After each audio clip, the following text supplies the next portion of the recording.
What's up guys, Hero Plays nagbabalik para sa panibagong content. Isa ka ba sa mga nahihirapang kalabanin yung Lancer at di mo alam yung build? Well, panoorin mo tong video na to kasi magbibigay ako ng tatlong stats na pwede mong i-build para makounter mo yung Lancer at di ka na mahirapan as a warrior. Alam naman natin na yung Lancer ay isa sa mga pinakamalakas na class. Ano ba yung stats na i-build upang di ka mahirapang kalabanin nito? So mapapansin nyo dito guys, nakareduct yung bracelet nila.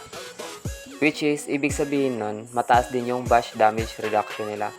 Which is, goods din naman yun kasi pangit na ibabash attack build mo yung Lancer mo. Especially, dalawa lang yung skill na umiilaw or nagpo-proc na bash.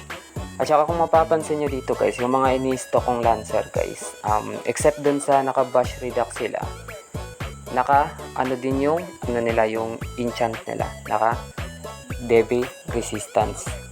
Kumbaga mahihirapan ka talagang kalabanin yung Lancer kapag mababa yung dev success mo.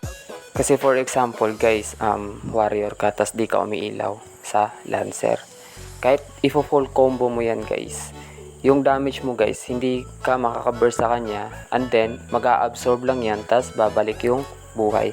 So ano ba yung maganda mong i-build para ma-counter mo yung Lancer? Okay, unang-una guys, pinaka-importante sa lahat is Devi success. Kumbaga, once na umiilaw ka kasi sa Lancer, di ka na gaanong mahihirapang mag-deal ng damage sa kanya.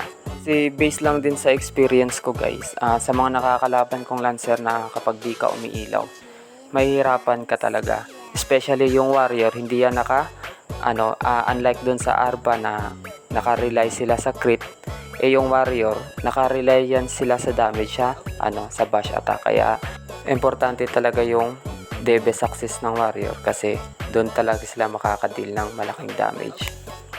Sa pangalawang stats naman guys na pwede mong i-counter dito sa Lancer, I suggest na mataas din yung stun success mo.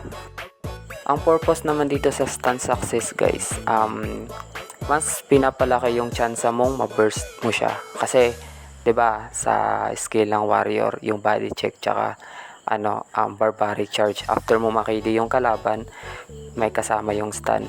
Kaya mas maganda din na mataas yung stun success mo kasi nga once na natamaan mo yan ng body check or barbaric yung yung Lancer o di kaya Lion's Roar, 'di ba?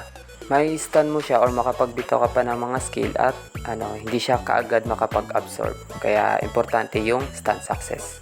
Sa pangatlong stats naman guys na isasuggest ko para ma-counter nyo yung Lancer is dapat mataas yung bash attack nyo.